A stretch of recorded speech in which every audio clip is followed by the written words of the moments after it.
जय जिनेन्द्र। जय जिनेन्द्र। आज का लेक्चर शुरू करेंगे। भगवती सूत्र के शतक में हम स्कंदक कथा पद पे हैं। स्कंदक अणगार परमात्मा केवली श्रवण भगवान महावीर कयंजला नगरी में आए हुए हैं। छत्रपलाशक चैत्य है वहाँ, और वहाँ आते हैं। वो वहाँ आने के बाद प्रवास योग्य स्थान की वो अनुमति लेते हैं, और अनुमति लेकर वो संयम और तप से अपने आप को भावित करते हुए वहाँ पे रह रहे हैं, उसी जगह पे रह रहे हैं। और भगवान का संवत्सरण रचा गया है। परिषद नगरी से बाहर लगी हुई है। कुछ दूरी पे श्रावस्ती नाम की नगरी भी है, कयंजला नगरी से कुछ दूर। और ये श्रावस्ती हाँ,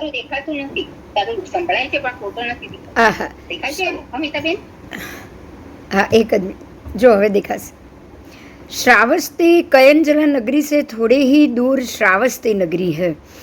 और इस श्रावस्ती नगरी में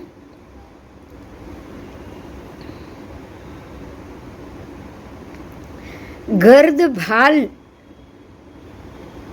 नामक एक अंतेवासी, वहाँ का रहने वाला कात्यायन गोत्र का स्कंदक नाम का एक परिव्राजक रहता था। एक स्कंदक नाम का एक मनुष्य रहता था, और श्रावस्ती नगरी के अंदर ही वो रहता था। और वो बहुत ही हिंदू धर्म में उसने ऋग्वेद, यजुर्वेद, सामवेद, अथर्ववेद, ये चारों वेद, उसके बाद इतिहास, फिर छठा निघंटु यानी कि ये सबका सांगोपांग रहस्य, उसके बाद सारक, यानी सारक का अर्थ है सारने वाला, उसको प्रवर्तक कहा जाता है। तो प्रवर्तक, धारक और पारगामी था। ध्यान दीजिएगा, वो कोई सामान्य श्रावक नहीं था। श्रावक तो नहीं था, वो जैन धर्म का तो नहीं था, लेकिन एक मनुष्य हिंदू धर्म के चारों वेद, फिर इतिहास, फिर उसका सांगोपांग रहस्य, सारक, धारक और पारगामी था। 6 अंगों का वो वेत्ता था। षष्ठी तंत्र का विशारद था। उसके बाद संख्यान, कल्प, व्याकरण, छंद, निरुक्त, ज्योतिष शास्त्र, ऐसे अनेक ब्राह्मण और परिव्राजक संबंधी नयों में वो निष्णात था। समझ में आ रहा है? इतना ज्ञानी, और ये सारा ज्ञान कहाँ का बता रहे हैं भगवान?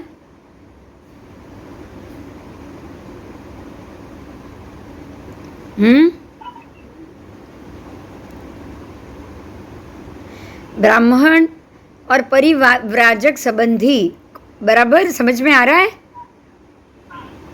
हाँ, ब्राह्मण और परिव्राजक। ब्राह्मण तो यानी सनातन धर्म हो गया, हिंदू धर्म हो गया। हाँ। तो उनके सभी ग्रंथों का वो निष्णात था। वो ज्योतिष शास्त्र का भी निष्णात था। समझ में आ रहा है? हाँ, अन्य शास्त्रों, अन्य अनेक ब्राह्मण परिव्राजक संबंधी शास्त्रों में, नयों में। और वो श्रावस्ती नगरी में वैशालिक श्रावक पिंगल नाम का एक निर्ग्रंथ रहता था। यहाँ पे एक वैशालिक श्रावक पिंगल, श्रावस्ती नगरी में उसने दीक्षा ली थी। वो निर्ग्रंथ थे, निर्ग्रंथ यानी कि साधु। और ये वैशालिक श्रावक पिंगल नाम के निर्ग्रंथ किसी दिन जो कात्यायन सगोत्र स्कंदक है जहाँ रहता है, वहाँ पे आते हैं। और आने के बाद कात्यायन सगोत्र स्कंदक से वो प्रश्न पूछते हैं कि हे मागध, क्या लोक शांत है अथवा अनंत है? क्या जीव शांत है अथवा अनंत है? क्या सिद्धि शांत है अथवा अनंत है? क्या सिद्ध शांत है या अनंत है? किस मरण से मरता हुआ जीव बढ़ता है या घटता है? इस प्रकार से ये प्रश्न, ये परमात्मा के द्वारा पूछे गए प्रश्न है, इनके तुम उत्तर दो। समझ में आ रहा है? भगवान ने ये सारे सवाल किए थे, बताए थे, जवाब देने के लिए सबको ये सारे टॉपिक पे समझाया था। तो भगवान के ही ये टॉपिक के सारे सवाल लेकर ये जो वैशालिक श्रावक पिंगल निर्ग्रंथ है, वो स्कंदक कात्यायन के पास आए और उनको ये सारे सवाल पूछे कि भाई तुम इसका जवाब दो। समझ में आ रहा है क्या हो रहा है? समझ में आ रहा है? ये हिंदू धर्म का ज्ञानी है और परमात्मा के पास से एक निर्ग्रंथ यहाँ आ रहा है और पूछ रहा है कि भाई मेरे भगवान ने तो ये सारे जवाब दिए हैं, क्या तुम इसका उत्तर दे सकते हो? अब ये हिंदू धर्म वाला भगवान के सवाल का जवाब सवाल भी सुनने नहीं जाएगा, क्योंकि वो तो जाएगा ही नहीं ना समूहसरण में। नहीं। लेकिन जब निमित्त आता है ना तो वहीं से एक महात्मा आके इसको आके सवाल कर रहे हैं। देखो ध्यान से समझने की बात, जब आपका निमित्त पक जाए ना तो सामने से महात्मा आपके घर आएंगे और आपसे सवाल करें, आपको बताएंगे, आपको ज्ञान देंगे। सामने से महात्मा आएंगे। नैसार भी जंगल में राह देख रहे थे, खाने के लिए कोई मिले और महात्मा ने सामने से आके नौकर दिया कि नहीं? हाँ, जब भी आपका समय हो जाएगा तो ये नियति है, उसने ये तय करके रखा है कि अब आपको जो चीज़ की ज़रूरत हो वो आप तक पहुंच जाए। समझ में आ रही है बात? हमें सिर्फ ऐसे मौके को पहचानना होता है। क्या करना होता है? मौके को पहचानना होता है। अब कैसे पहचानोगे बताओ? कैसे पहचानोगे? अगला तो कोई ये कह देगा अरे भाई तू जा, तू तेरा धर्म, तेरे धर्म से मेरा धर्म ऊंचा है और मुझे ये तेरे कोई सवाल नहीं सुनने। अगर कोई अलग होता तो ये बोल देता कि नहीं? बोल देता। तो इसने ये सोचा, इसने ये कुछ नहीं सोचा, ये सोचेगा भी नहीं। क्यों? क्योंकि इसका समय आ चुका था। समझ में आ रहा है? जब आपका समय आ जाए ना आप कुछ नहीं सोचोगे, इतना समझ लेना। वो समय आए ना, मतलब समय कब आएगा? बोलो कब आएगा? बहुत सारा सीख चुके हो आप। समय कब आएगा बताओ? किसके कारण आएगा? हाँ हाँ, आपके कर्म जब भी खत्म होने की कगार पे खड़े हो जाएंगे तब अपने आप समय आ जाएगा ना। कोई ना कोई मिल जाएगा। देखो आप सबको भगवती सूत्र सुनने का समय आ गया था, आप सबको ये जैन ज्योतिष सुनने का समय आ गया, तो किसी न किसी बहाने से ये आईडी चालू हो गया। हो गया है ना। निमित्त बन गए कौन? महात्मा बन गए ना। अरुण विजय महाराज बन गए कि नहीं? बोलो। वो निमित्त बन गए। अब वो निकल गए तुरंत, वो खाली हमको लगा के निकल गए काम पे। समझ में आया? लेकिन हमारा निमित्त हो गया था सबका इकट्ठा होना और ऐसी बातों पे, टॉपिक पे डिस्कस करना, और वो भी कब तक? 2-3 साल तक। कोई कम समय है क्या बताओ? नहीं तो क्यों इतना लंबा समय कैसे होगा? निमित्त आया होगा तो ही ना। हाँ, तो ऐसे ही स्कंदक का निमित्त आ गया था और इसीलिए ये कात्यायन आए, वैशालिक श्रमण आए यहाँ पिंगल कात्यायन के पास। पिंगल कात्यायन स्कंदक के पास आए और आके उनको पूछे सवाल कि भाई भगवान ने ये सब सवाल के उत्तर दिए हैं, आप इसके कैसे उत्तर दोगे? आपको पता है क्या उत्तर? समझ में आ रहा है? वो जानने के लिए आया है। अब वैशालिक श्रावक पिंगल ने तो ये निर्ग्रंथ ने तो ये सारे सवाल पूछ लिए। कात्यायन सगोत्र जो स्कंदक है वो शंकित हो गया, उसको शंका हो गई, कांक्षा हो गई, मतलब इच्छा भी हो गई। अरे ये तो मुझे पता ही नहीं है। शंकित क्यों हुआ? कि मुझे नहीं मालूम, मतलब मेरे पास ये ज्ञान नहीं है। तो शंका होगी ना उसको कि क्या ऐसा भी कोई ज्ञान होता है क्या? शंका कैसे होगी कि अरे लोग भी ऐसा होता है, सिद्ध भी होता है क्या? सिद्धि गति भी होती है क्या? अनंत है? लोक शांत है या अनंत है? मतलब लोक का अंत है कि लोक अनंत है? जीव का अंत है या जीव अनंत है? मुझे तो ये कुछ नहीं पता। तो उसको शंका हुई ना, शंका हुई, कांक्षित हुई, उसको इच्छा भी हुई कि अगर ऐसा कुछ ज्ञान है तो वो मुझे चाहिए। उसको इच्छा भी होगी ना, ज्ञानी को तो ज्ञान की भूख लगती है कि नहीं? हाँ, फिर विचिकित्सित हुआ वो, मतलब उसको वो इलाज करने के लिए तत्पर हो गया वो ये जानने के लिए तत्पर हो गया। ज्ञानी की भूख ऐसी होती है कि जैसे ही पता चले कि ये कुछ नया है, ये मुझे नहीं मालूम, तो मुझे तो ये मालूम होना ही चाहिए, वो तुरंत जानने के लिए बेताब हो जाता है। उसके बाद है भेद समापन।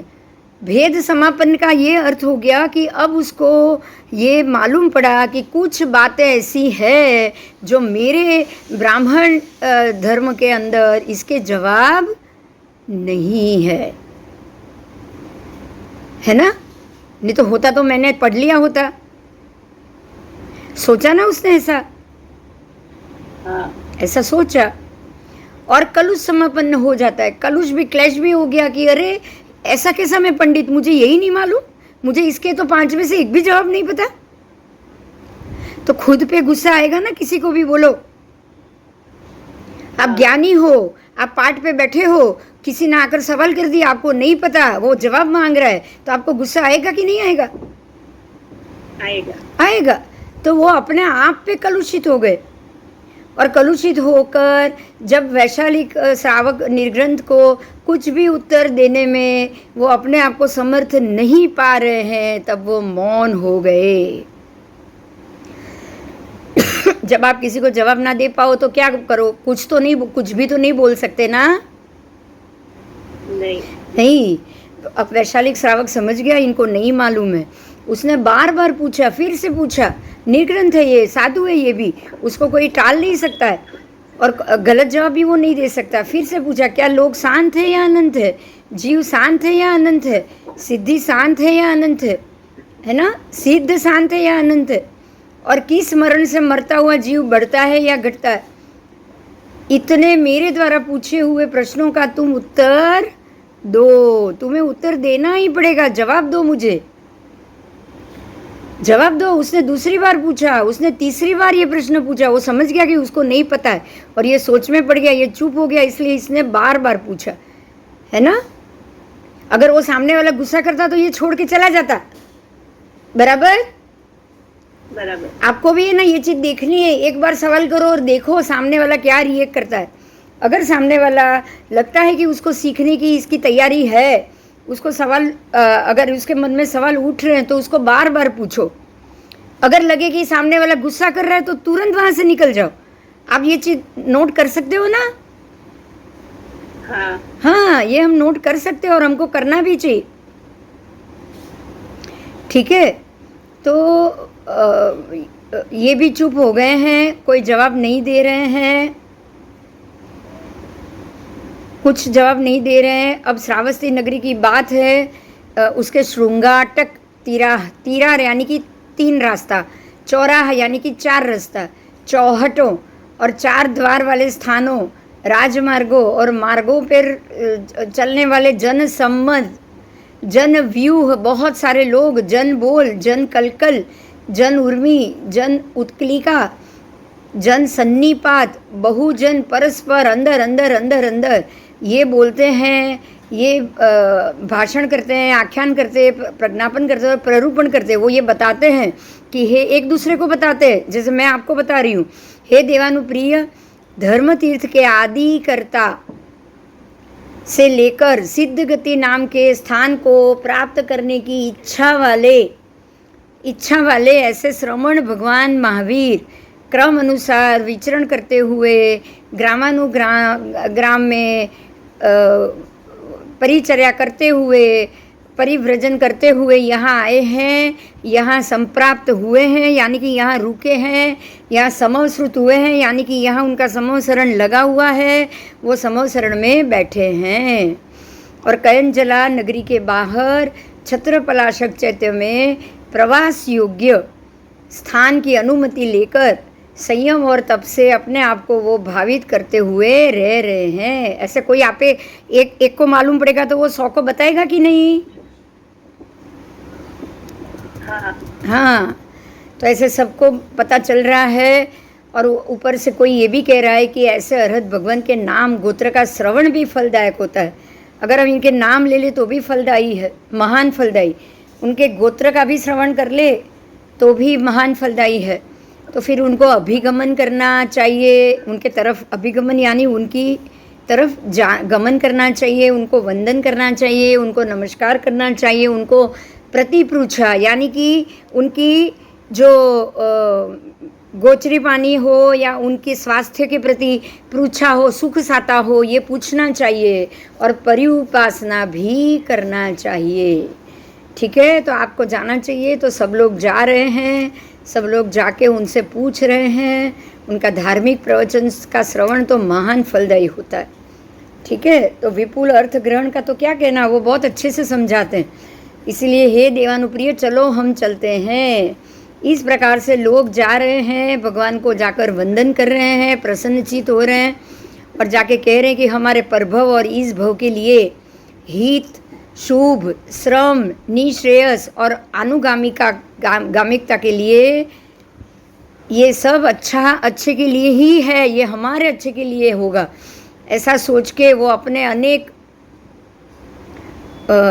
उग्र यानी कि अनेक अपने सगा संबंधी, अपने पुत्र, अपने भोजपुत्र सबको लेके राजन्य, क्षत्रिय, माहण, भट्ट, योद्धा, प्रशासक, मल्लवी, लिच्छवी पुत्र, अनेक राजा, युवराज, कोटवाल, मडम्बपति, कुटुंबपति, इभ्य, सेठ, सेनापति, सार्थवा आदि सब के सब। समझ में आ रहा है? कोई ऐसी पब्लिक नहीं है कि जो भगवान को देखने के लिए नहीं जाते होंगे। क्लियर हो रही है मेरी बात? हाँ हाँ, समवसरण क्या खाने का खेल है क्या? कोई भी रचा सकते किसी के लिए भी? नहीं। समवसरण जब इतने 10-10 हजार पगथिये का सोने का समवसरण लगेगा तो कौन लोग देखने नहीं जाएगा? बताओ, जाएगा कौन नहीं जाएगा? सब एक दूसरे को लेके बोल के लेके जा रहे हैं। भाई देखो, मोक्ष की इच्छा वाले भगवान आए हैं और ये महावीर भगवान है और ये बहुत ज्ञानी है, सबको बहुत अच्छे से समझाते हैं, तो आपको भी पता चल जाएगा मोक्ष क्या है, लोक क्या है। चलो आप सब जाके उनकी वंदना करो, उपासना करो, परिउपासना करो, उनसे सवाल जवाब करो, पर चलो उनकी बातें सुनने के लिए चलो। ठीक है? तो इस प्रकार से अनेक अर्थों, हेतुओं, प्रश्नों, कारणों, व्याकरणों को पूछने के लिए लोग जाते थे। तब ये स्कंदक ने सोचा कि अरे इतने अगर मंगल देव और प्रशस्त चित्त वाले भगवान आए हैं, लोग जा रहे हैं, लोग दौड़ के जा रहे हैं, तो मैं भी वहाँ जाऊँ और ऐसे भगवान को वंदन करूँ, नमन करूँ और अगर सब लोग उनसे सवाल करते हैं तो मैं भी उनको अर्थ, हेतु, प्रश्न, कारण और व्याकरण को पूछूं। समझ में आया?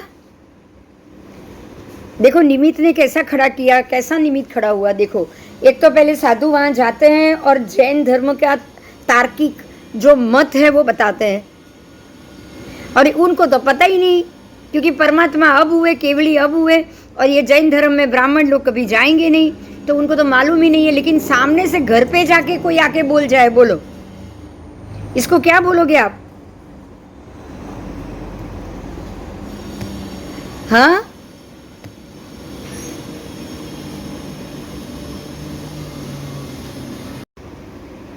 इस तरह से निमित्त जब भी खड़ा हुआ, स्कंदक के लिए निमित्त खड़ा हुआ, उसकी दीक्षा होनी थी, उसको जैन धर्म में आना था, उसको अणगार बनना था, अणगार बनाने के लिए ये मौका आया था उसके, है ना? अणगार। अब आप एक बात याद रखना, जब कोई महात्मा आके पूछे कि चलो अब दीक्षा का समय कब है, कब ले रहे हो, तब आपको ये सोचना पड़ेगा हाँ कि ये भी निमित्त बन के आया है। सोचेंगे कि नहीं बताओ? सोचेंगे। हाँ, क्योंकि बिना निमित्त तो महात्मा को तो कोई मजाक करने की आदत होती ही नहीं है ना। नहीं। हाँ, वो मजाक नहीं करते कभी। उनके जबान पे कुछ बात आएगी ना तो 100% कोई निमित्त खड़ा हुआ है और उसको उन्होंने आपके सामने समक्ष रख दिया है ना। हाँ, तो ऐसे कर्म भोगने के लिए भी निमित्त ही आएगा कि नहीं? बार बार आएगा। और जैसे ऐसे कर्म भोगने के लिए निमित्त खड़ा हो तो आपको क्या करना है? शांति से वो कर्म निपटा के बाहर निकल जाना है और उसके अंदर बिल्कुल राग किए बगैर। समझ में आया? जैसे ये मेरे लिए कर्म है, सामने से आया है तो जरूर मेरे लिस्ट में होगा ही होगा। आपको तो ये सोचना ही चाहिए कि ये मेरे लिस्ट में जरूर होगा। सोचोगे ना?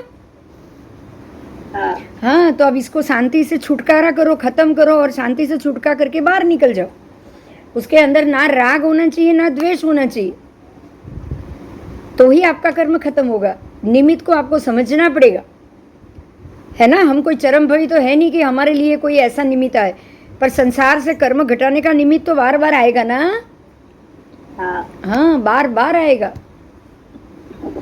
तो ऐसे ही इन्होंने ये सोचा कि मैं भी जाऊं, ठीक है, और मेरे जो भी प्रश्न है, प्रश्न व्याकरण कारण में उनको पूछूं, उनको पूछना मेरे लिए श्रेयस्कर होगा, ये मेरे लिए उत्तम होगा। अगर ये ज्ञानी है, ये इतने बड़े हैं, तो फिर ये इनकी जो संप्रेक्षा है, इनकी संप्रेक्षा करके जहाँ वो परिव्राजकों का मत है वो वहाँ आता है। अब परिव्राजक के मत में तो वो जाएगा ही। अब वो वहाँ आया, आने के बाद उसने क्या किया? त्रिदंड लिया, कमंडल लिया, रुद्राक्ष की माला पहनी, वो मृत पात्र लिया। उनके होते हैं ना वो हड्डियों का, हाथ में पात्र हड्डियों का होता है, पता है? खोपड़ी, उसको मृत पात्र कहा जाता है। मरे हुए इंसान की खोपड़ी तो मृत पात्र हुआ कि नहीं?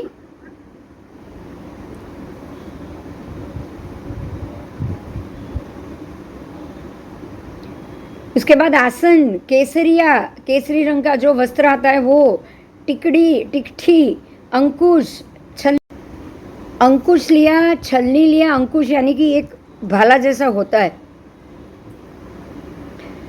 ये सब लोग रखते थे, ब्राह्मण सब रखते थे, हिंदू ये सब रखते थे।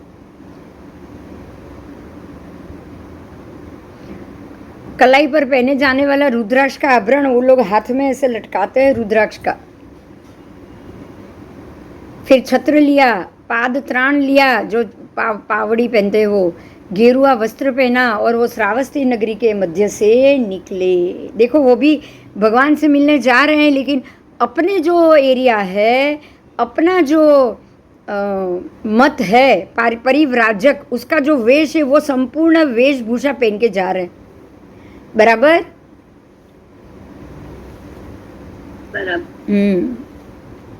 क्योंकि वो वहाँ जाके बताएंगे कि देखो हम ये मत के हैं और हम ये मत से आप आए हैं आपसे मिलने के लिए।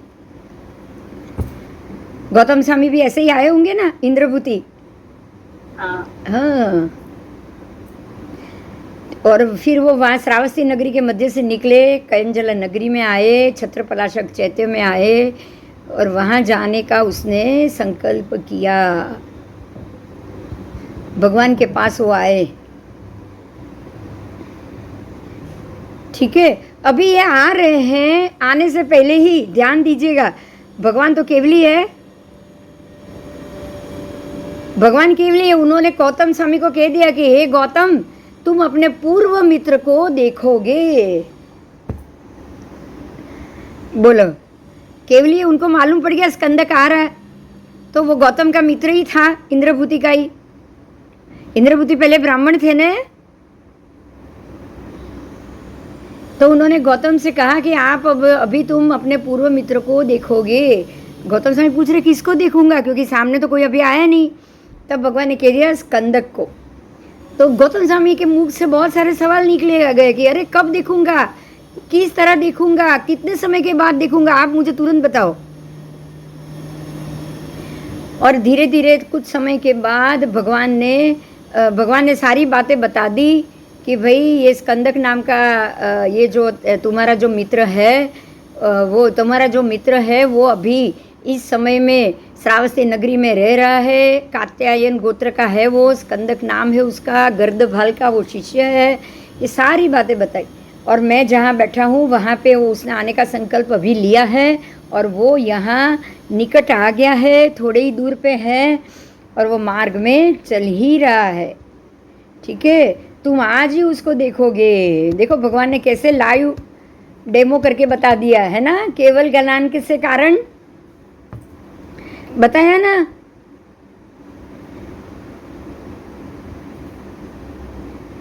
भगवान बहुत अच्छा आपने बताया। उसने वंदन किया गौतम स्वामी ने भगवान को और कहा कि ये कात्यायन सगोत्र स्कंदक देवानुप्रिय के पास मुंड होके अगार धर्म से अणगार धर्म में प्रवजित होने में समर्थ है।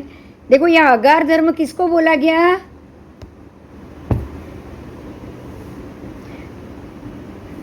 दूसरे धर्म। हाँ, दूसरे धर्म को। और जैन धर्म को अणगार धर्म। देखो अगार धर्म से अणगार धर्म में प्रवजित होना। तो अगार धर्म है वो अन्य धर्म है, परिव्राजक। बाकी सारे मत को, सभी मत को, हिंदू हो दूसरा कोई धर्म हो तो उसको हम अगार धर्म बोलेंगे, क्योंकि ये अणगार धर्म नहीं है। अणगार का ऑपोजिट अगार। तो अणगार का अर्थ है जैन साधु धर्म। बराबर? बराबर। आज ये अगार धर्म नया शब्द मिला ना? हाँ, अन्य सभी धर्म को अगार धर्म कहा जाता है। क्या? अगार धर्म और अणगार धर्म दोनों एक दूसरे के ऑपोजिट शब्द। तो गौतम स्वामी पूछ रहे हैं कि हे दीवानुप्रिय, क्या वो आपके पास मुंडित होके वो अपने अन्य अगार धर्म से वो अणगार धर्म में प्रवचित होने के लिए क्या समर्थ है क्या? तो भगवान ने कह दिया हाँ वो समर्थ है, वो जरूर ले सकता है, वो जरूर ले सकता है। तो अभी ये बात ही हो रही है दोनों के बीच में। उतने में कात्यायन स्कंदक वहाँ पहुँच गए और शीघ्र ही वो स्थान पे आ गए और गौतम भी खड़े हो गए। गौतम गुरु इसको स्कंदक को देखकर निकट आया जान के और खड़े होकर वो सामने से गए उसको बुलाने के लिए। कात्यायन स्कंदक को सामने से बुलाने के लिए, लेने के लिए गए। और वहाँ जाने के बाद उसने स्कंदक से क्या कहा पता है? गौतम स्वामी ने कहा हे स्कंदक, आपका स्वागत है, आपका सुस्वागत है, आपका अनुवागत है, अनुवागत है। उसके बाद स्वागत अनुवागत है।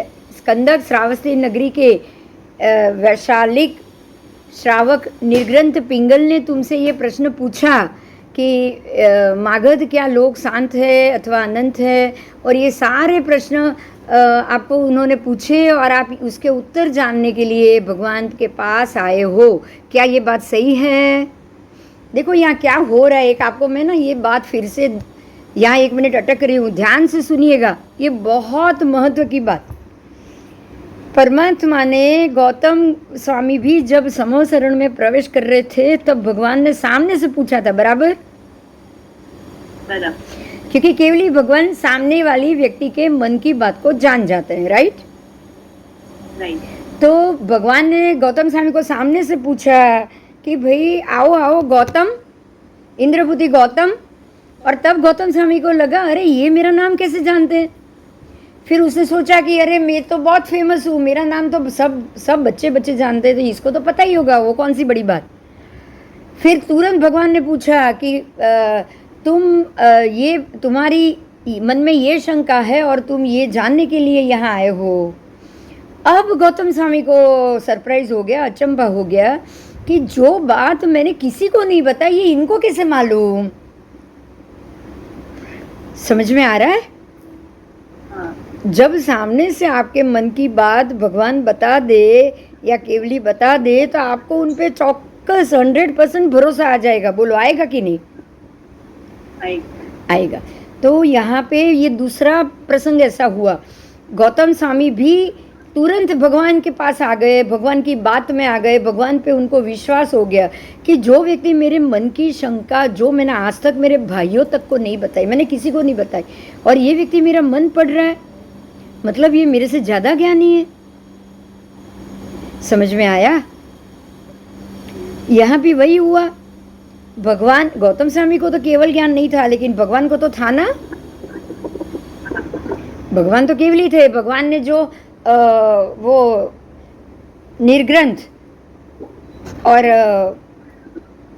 स्कंदक परिव्राजक दोनों के बीच में जो बात हुई थी वो भगवान तो जानते ही है ना, केवली जान सकते हैं ना। हाँ, तो जो पिंगल श्रावक थे, पिंगल श्रावक निर्ग्रंथ, और उन्होंने जो बात बताई तो वो तो केवली को मालूम पड़ ही जाएगा। इसीलिए भगवान को पता चल गया, उन्होंने गौतम स्वामी को बता दिया और गौतम स्वामी अब उसको बोल रहे कि आओ स्कंदक आओ, आपका स्वागत है, आपके मन में ये प्रश्न है, आपको पिंगल ने ये प्रश्न पूछे और आप ये जवाब जानने के लिए भगवान के पास आए हो। अब सोचो स्कंदक की क्या हालत हुई होगी।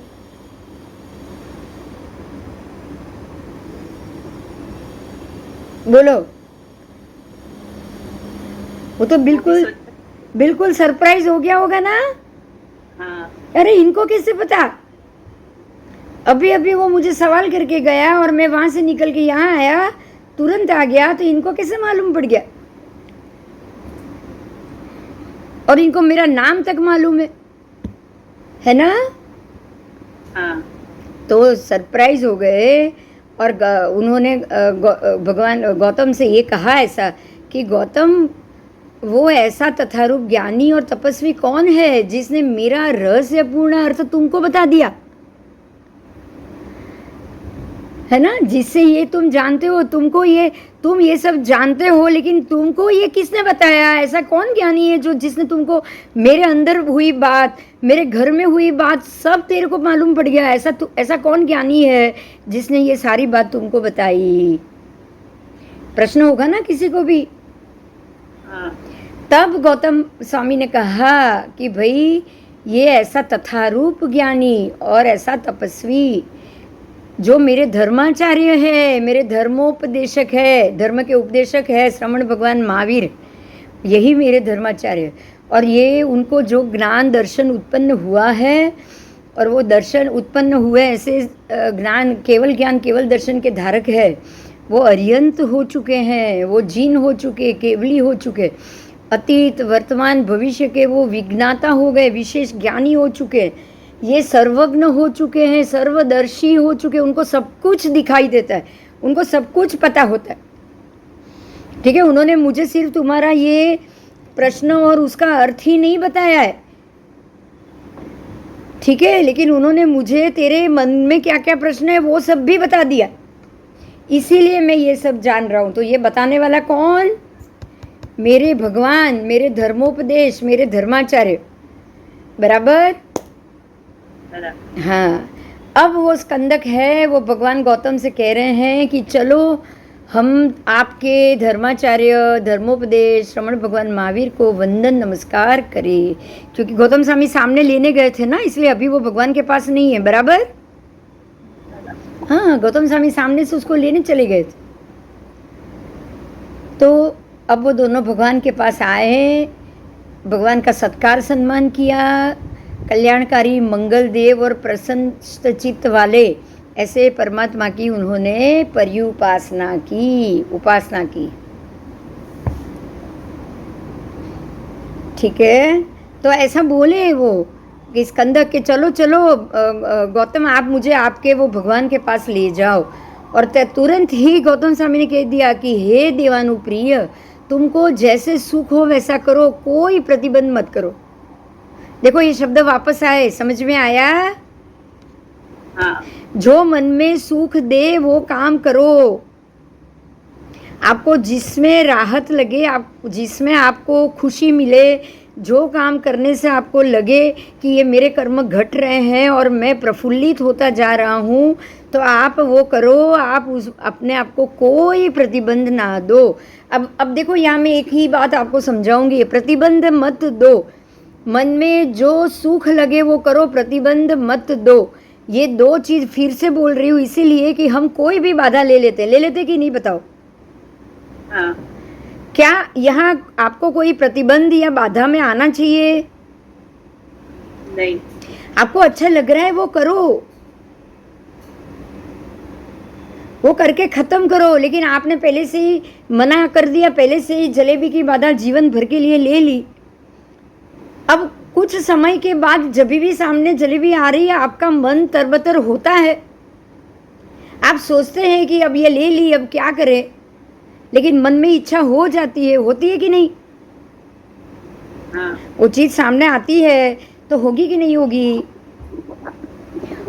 और ये हो सकता है कुछ समय जब आपने ये बाधा ली, तब कुछ समय के लिए आप बिल्कुल वैरागी हो चुके हो, ऐसा भी हो सकता है ना? हाँ, समय समय का वैराग्य आता है कि नहीं? आता है। आता है। तो तब लगा, तब आपने ले ली कि भाई चलो दीक्षा ले, तब जलेबी खाएंगे। जलेबी तब तक नहीं खाएंगे जब तक दीक्षा ना ले। तब आ गया, दीक्षा का भाव था उस समय, उस काल में। लेकिन अब भाव चला गया है। अब आपका मन थोड़ा शांत हो चुका है, हेल्थ इश्यू है, आप जा नहीं सकते, तबीयत ठीक नहीं रहती है, कुछ भी कारण हो, अब आप दीक्षा नहीं ले सकते। अब जितनी बार जलेबी सामने आएगी, आपका मन क्या सोचेगा बताओ?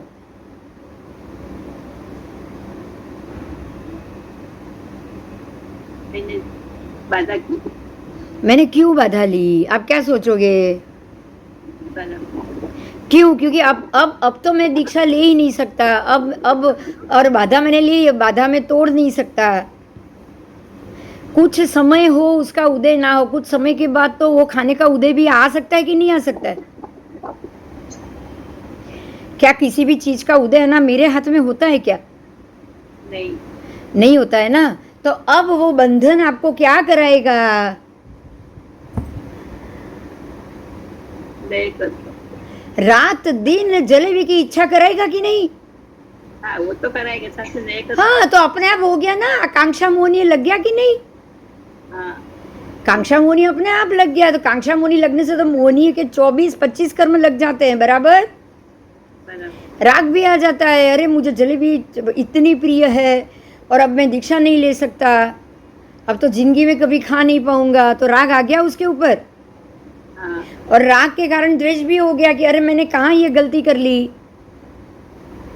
अगर नहीं लेता तो अच्छे से आज जी रहा होता। जब दीक्षा लूँ तब नहीं खाना था, तब तक तो मैं खा सकता था आराम से। समझ में आ रहा है क्या हो रहा है? हाँ, हाँ, इसीलिए प्रतिबंध मत करो, इसको भूलोगे नहीं आप, ये शब्द को। समझ में आ रहा है? बाधा मत लो, अपने आप को प्रतिबंध बंधित मत करो। कभी भी किसी भी कर्म का उदय आ सकता है। नंदीशेन मुनि ने दीक्षा ले ली, प्रतिबंध लगा दिया अपने ऊपर, चारित्र में आ गए। चारित्र चूक्यो नंदीशेन, चारित्र चूक्यो। एक कर्म बाकी था वैश्या के साथ भोग का। भोग का ही बाकी था, चरम भव था। वैश्या भी इसी भव में सामने आई। अब क्या वो कर्म उदय में नहीं आएगा क्या, बताओ? आएगा। आएगा ही आएगा, आएगा ही आएगा। तो इस तरह से आपके कर्म का उदय भी वापस हो सकता है। इसीलिए कोई प्रतिबंध में नहीं आना चाहिए। आप मन से नक्की करो ना कि मैं जितनी हो सके मेरे मन में से जलेबी की आसक्ति निकालूं। आप इतना तो सोच सकते हो कि नहीं, कि भाई जलेबी अच्छी लग रही है, हाँ धार्मिक सद्भाव से मैं देखूं, रात की बनाई हुई जलेबी को मुझे त्याग करना है। अगर कहीं अपने मंदिर में या कहीं वो इमरती बनती है, वो जलेबी जैसी होती है और वो दिन में बनी होगी उसका खीरा, तो मैं ज़रूर उसको इस्तेमाल करूँगा, जब मिलेगा तो करूँगा। अब इतना सोच के आप अपने धार्मिक वृत्ति में रहो तो क्या गलत है, बताओ? नहीं। गलत नहीं है, बिल्कुल गलत नहीं है, गलत है ही नहीं है। हाँ, लेकिन ये आप, ये मैं जलेबी की बात कर रही हूँ, ऐसा अनंत काय के लिए मैं नहीं बोलूंगी, इतना ध्यान रखिएगा। बहुबीज, अनंत काय, ठीक है? हाँ, निगोद, लील, शेवाड़, बिलाड़ी के टोप, अभक्ष्य, इसके लिए नहीं बोलूंगी। इसकी तो नियम चाहिए आपको, क्योंकि ये तो कभी भी मन में आए या सामने से प्रसंग आ जाए तब भी खा लेना है, ऐसा बिल्कुल नहीं खाना है। समझ में आ रहा है? आपको धार्मिक वृत्ति से वो चीज कर सकते हो, बराबर। लेकिन किसी एक चीज के लिए नहीं। जब तक पालीताना ना जाऊं मैं चावल ना खाऊं, जब तक शंखेश्वर ना जाऊं मैं मिठाई ना खाऊं। अरे हो सकता है किसी एक व्यक्ति को जाने में 20 साल लग गए। कितने? 20 साल। 20 साल पालीताना में जाकर भात खाऊंगा, पालीताना यात्रा करूंगा तो भात खाऊंगा, चावल। और 20 साल तक वो गए ही नहीं, भात भी नहीं खाया। बोलो, जितनी बार भात सामने आया होगा क्या सोचा होगा? खाने का। देखा तो रोज ही होगा, हाँ, तो रोज याद किया होगा पालीताना को। मगर गए ही नहीं, नहीं। तो क्या फायदा किया? इससे तो ये सोचो ना कि नियम लूं मैं कि साल में एक बार तो मुझे जाना ही है। नहीं गए, नहीं जा पाया तो पता नहीं, लेकिन संजोग होगा तो मैं जरूर जाऊंगा। आप खाली इतना ही नियम ले लो। अब 20 साल तक कितने अंदर राग द्वेष हुए होंगे, आप सोच लो। और हुआ क्या पता है? 20 साल के बाद, 20 साल के बाद वो भाई गए पालीताना, डूंगर चढ़े। अब जब यात्रा बाधा ली तब तो उम्र 20 साल पहले की थी, तो तब तो यात्रा कर सकते थे। अब 20 साल बाद आए हैं, 20 साल तक यात्रा की नहीं है, तो क्या इस बार डूंगर चढ़ना सरल होगा? नहीं। 20 साल उम्र भी बढ़ गई। हाँ। उम्र भी बढ़ गई और 20 साल में ताकत भी घट गई शरीर की। तो हुआ ये कि यात्रा तो कर ली, ऊपर चढ़ गए। चढ़ने के बाद बाकी के वो फूल वाले या स्नान घर के पास तो वो पहुंच गए, और ये सोचा, थकान बहुत लग गई थी, थक गए थे वो, शरीर में ताकत बची नहीं थी, क्योंकि 20 साल के बाद तो डूंगर ही चढ़े थे। तब उन्होंने ये सोचा कि इतने भी, अब वहाँ से दादा के पगथिये कितने दूर है बोलो? मुश्किल से 25-50 पगथिये होंगे ना। हाँ। वो नहाने की जगह से, फूल वाले से हाँ।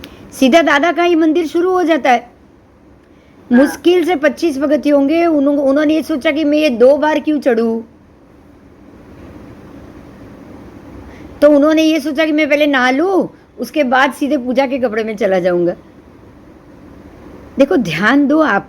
पहले तो क्या आपने ये बाधा ली, तब ऐसे ही खेल खेल में ही ली होगी ना, नहीं तो क्या 20 साल तक जाते नहीं क्या? हाँ। सोचो, बराबर। किसी ने बोल दिया और बाधा ले ली। अब बाधा लेने के बाद 20 साल तक तो आप गए नहीं। मतलब ये हुआ कि अगर मन से जाना ही है, ऐसी इच्छा की होती तो तुरंत एक ही साल में, उसी साल में ही जाते कि नहीं? इससे तो अच्छा आप मन से इच्छा करो, प्रबल इच्छा करो। अब वो नहाने के लिए उतने दादर भी नहीं चढ़ के गए। क्यों? क्योंकि इच्छा में प्रबलता ही नहीं है, बाधा में प्रबलता ही नहीं है। खेल खेलने में बाधा ली हुई लग रही है कि नहीं, बताओ? हाँ। अगर बाधा का महत्व ज्यादा होता तो वो क्या पहले नहाने के लिए रुकते, बताओ तो?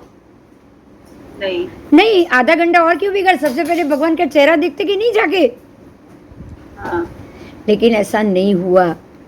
पहले नहाने गए, नहाने से नाते ही उनको अटैक आ गया और वो उधर ही गुजर गए। बोलो,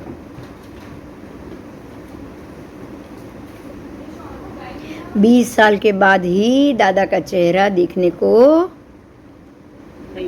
नहीं।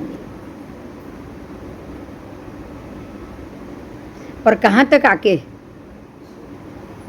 ऊपर तक। हाँ, ऊपर तक। आप सोचो, ऊपर तक आके 15-20। अब इसकी जगह अगर इन्होंने प्रतिबंध नहीं लिया होता ना, बाधा, और बाधा लेने की जगह खाली निश्चय किया होता ना ऐसा मक्कमता से कि नहीं, मुझे दादा के दर्शन करने के लिए साल 2 साल में एक बार अवश्य जाना है, मैं कोशिश करूंगा प्रति साल में जाऊं, तो शायद एक साल चूक जाओ, दूसरे तो साल चले ही जाते आप। बहुत फर्क है दो में, प्रतिबंध में और जो सुख लगे वो करने में। देखो, दोनों में, दोनों अपोजिट है। समझ में आ गया आपको? ये शब्द दोबारा आया है, इसलिए उस पर सोचो, बार बार आएगा। जो सुख लगे वो करो, प्रतिबंध मत करो। मतलब कि ऐसा सुख मिले ऐसा सोचो, आप जैसे सुख मिले वो करो। नहीं, मैं जाऊंगा, मुझे हर साल भगवान से मिलने के लिए जाना ही जाना है। आप बार बार यही सोचोगे कि मुझे हर साल परमात्मा के दर्शन करने के लिए जाना ही जाना है। खाली नियम बनाओ, अगर एक साल नहीं जा पाए दूसरे साल जाओगे, तीसरा साल आप नहीं करोगे, आप कभी भी तीसरा साल नहीं करोगे। आप यही सोचोगे कि मैं ये साल नहीं जा पाया, अगले साल तो मैं सबसे पहले चला जाऊं। बोलो, करोगे कि नहीं? समझ में आ रही है बात? हाँ मगर आपने प्रतिबंध कर लिया, आपने बाधा ले ली, है ना? मन को शर्तें दे दी कि मैं नहीं जाऊंगा तो मैं ये नहीं खाऊंगा। मतलब आप वो चीजें नहीं खा के संतुष्ट हो रहे हो। बहुत सिंपल लॉजिक है, सुनो। बाधा क्या है कि मैं दीक्षा नहीं लूं, मैं दीक्षा लूं ना लूं तब तक मैं जलेबी नहीं खाऊं। तो मैंने जलेबी नहीं खा के संतुष्ट कर लिया अपने आप को कि चलो मैं दीक्षा तो नहीं ले रही हूं, लेकिन मैं सामने जलेबी भी तो छोड़ रही हूं। मेरी बात समझ में आ रही है? हाँ मुझे सुख मिल रहा है। मुझे किसमें सुख मिल रहा है? यहाँ बांछोड़ आ गई, प्रतिबंध आ गया तो बांछोड़ आ गई कि चलो ये चीज नहीं हो रही है तो चलो इसको बंद कर लो। अच्छा, ये भी नहीं हो रही है तो चलो कुछ और चीज की बाधा ले लो। तो बांध छोड़ हुई ना। एक चीज के लिए आपने दूसरी चीज को छोड़ दिया। हाँ तो इसमें क्या आप मक्कमता से आगे बढ़ सकते हो? सोचो। नहीं। आप नहीं बढ़ पाओगे मक्कमता से। मतलब आपके मन में वो भाव ही नहीं रहेंगे कि मुझे यहाँ मैं नहीं गया हूँ, मैं 2 साल तक नहीं गया हूँ, मैं 3 साल हो गया मैं नहीं गया हूँ। ये भाव ही नहीं रहेंगे, क्योंकि आप सामने आपने घी बंद कर दिया या आपने चावल बंद कर दिया। तो आप एक मक्कम हो गए कि चलो ना ठीक है, चावल तो मैं खा ही नहीं रहा हूँ ना, नहीं जा रहा हूँ तो कोई बात नहीं, जब जाऊँगा उसके बाद चावल नहीं, तब चावल खाऊँगा। मतलब क्या हुआ? आपने किसी एक की अवेजी में दूसरे को रख दिया। हाँ तो मन का सुख है क्या? नहीं। है ही नहीं। मन का सुख तो दादा का दर्शन करने से मिलता है। जलेबी नहीं खाने से सुख मिलता है क्या? सोचो। नहीं। सोचो। दीक्षा लू नहीं लू तब तक जलेबी ना खाओ। तो जलेबी ना खाने से दीक्षा का सुख अच्छा है या दीक्षा लेकर जलेबी खा लेना अच्छा? अच्छा क्या है? दीक्षा लेना अच्छा है। तो दीक्षा लेने का भाव रखो, जितना हो सके जल्दी लेना है, जितना हो सके जल्दी। 1 साल में ये साल में तो मुझे लेना ही लेना है, मुझे अपने आप को तैयार करना है। 2 साल ये साल कुछ किसी और संसारी संबंधों का कुछ कारण आ गया है तो ठीक है, अगले साल मैं देख लूँ, नहीं तो 2 साल नहीं जा सकता, माँ की तबीयत ठीक नहीं, ठीक है 3 साल देख लो, लेकिन मुझे ये लेना ही लेना है। आपने अगर इसकी अवेजी में कुछ और रख लिया ना तो दीक्षा के भाव ही खत्म हो जाएंगे, टूट जाएंगे। टूटेंगे या नहीं बताओ?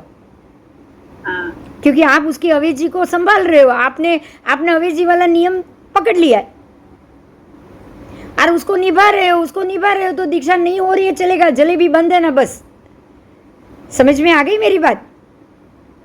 इसीलिए भगवान कह रहे हैं कि तुम्हें सुख हो, जैसे तुम्हें सुख हो वो करो। तुम्हें सुख दीक्षा में है तो दीक्षा करो, तुम्हें सुख वैराग्य में है तो वैराग्य में करो, तुम्हें सुख पालिताना की यात्रा में है तो यात्रा में करो। हर साल जाओ, दादा के पास जाओ, दादा के पैर पकड़ो और बोलो कि मुझे जल्दी आपके इस स्वरूप के अंदर समाना है। आप सिद्धात्मा हो और मुझे मेरे आत्मा को सिद्धात्मा के अंदर समा देना है। मुझे आपके जैसा वितराग बनना है। ये 2 ही चीज मांगोगे भगवान से और कुछ नहीं मांगोगे।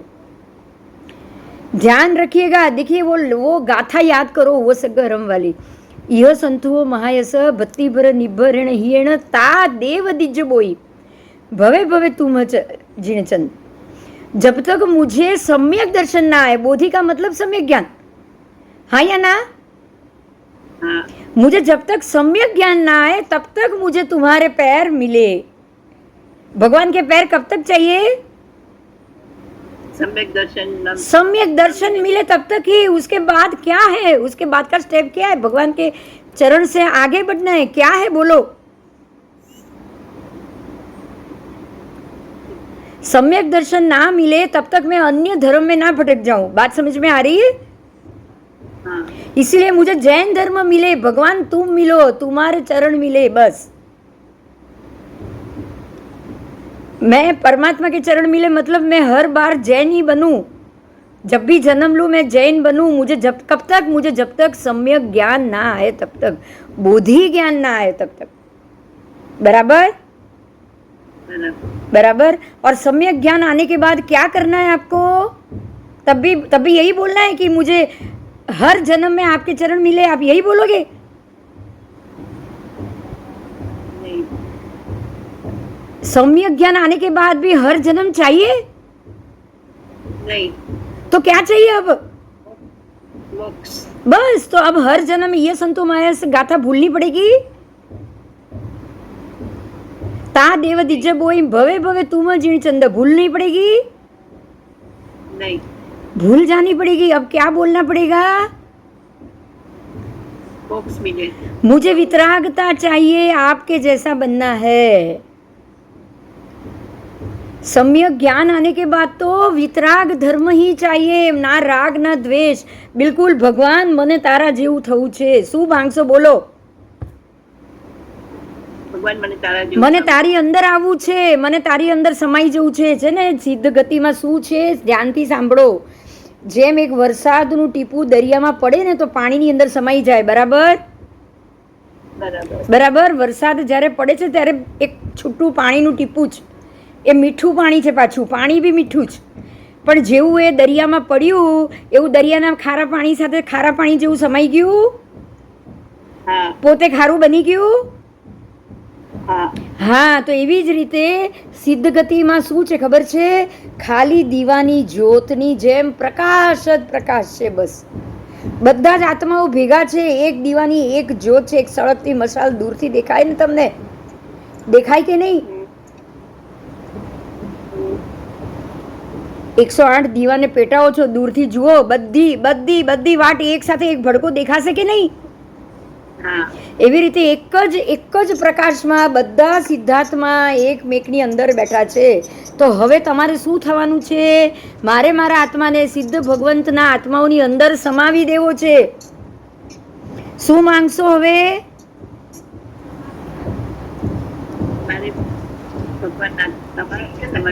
મારે તમારી અંદર સમાઈ જવું છે. હવે પરમાત્મા મારે સિદ્ધ તત્વમાં સમાઈ જવું છે. હવે મને તમારા જેવા સિદ્ધ બની જવું છે. બસ મને તમારા જેવા વિતરાગ બનવું છે. મને તમારા જેવા ભગવાન, મને હવે તમારા જેવા થવું છે. હવે મને જન્મ નહીં જોઈએ, હવે મને તમારા પગ નહીં જોઈએ.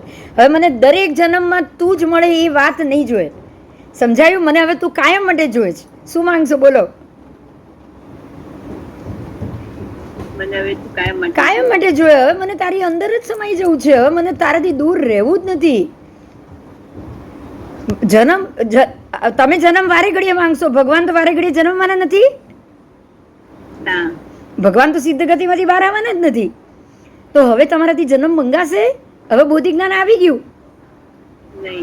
હવે બોધિ જ્ઞાન આવી ગયું. ભવે ભવે ભગવાન મળ્યા. અને હવે જો બોધિ જ્ઞાન આવી ગયું તો બોધિ જ્ઞાન આવ્યા પછી તમારી આત્મામાં વિતરાગતા પ્રગટાવવાની છે. હવે તમે દર ભવમાં ભગવાન મળે એવું ન માંગી શકો બેન.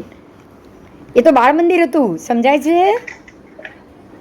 હવે આગળની પરીક્ષા આવશે ને, પંચમહાવ્રત ધર્મ આવશે. હવે અત્યાર સુધી તો ખાલી શ્રાવકના 12 વ્રત હતા કે ભાઈ ભગવાન મને મળે અને હું તમારી સાથે રહું અને આપણે જૈન ધર્મને સમજીએ. એવું જ હવે અહીંયા આપણે આ વાર્તામાં આવીએ.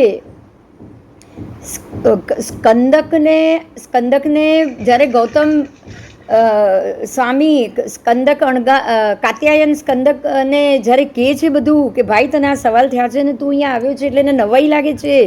स्कंदक पूछे छे कि अरे गौतम आपको कैसे पता चला, आपको कैसे मालूम पड़ा कि मैं यहाँ ये कारणों से आया हूँ? तब ये कह रहे हैं कि भाई मेरे भगवान है, ये मेरे भगवान है, ये मेरे धर्मोपदेशक है, ये मेरे धर्माचार्य है. ठीक है. और उन्होंने मुझे ये बताया कि तुम ये ज्ञानी है. उन्होंने उनके ज्ञान भी बताए कि अरे ये तो अनंत ज्ञानी है, अनंत दर्शनी है और इनको सब पता है. उनको ज्ञान दर्शन उत्पन्न हुए हैं, ये अरहत हो चुके हैं, ये जीन बन चुके हैं, ये केवली बन चुके हैं और ये अतीत, वर्तमान और भविष्य तीनों के विशेष प्रकार से ज्ञाता बन चुके. ये बिल्कुल सर्वज्ञ है, ये सर्वदर्शी, उनको सब कुछ पता है. उनको सब कुछ पता है। अब आपको कोई ये इतना बता दे तो खुशी हो जाए ना। हाँ, हाँ, आप भी खुश खुश हो जाओ। अब जब इनको सब कुछ पता है तो अब ये मेरे गुरु होगा ना, होगा। और गौतम स्वामी ने उन्होंने गौतम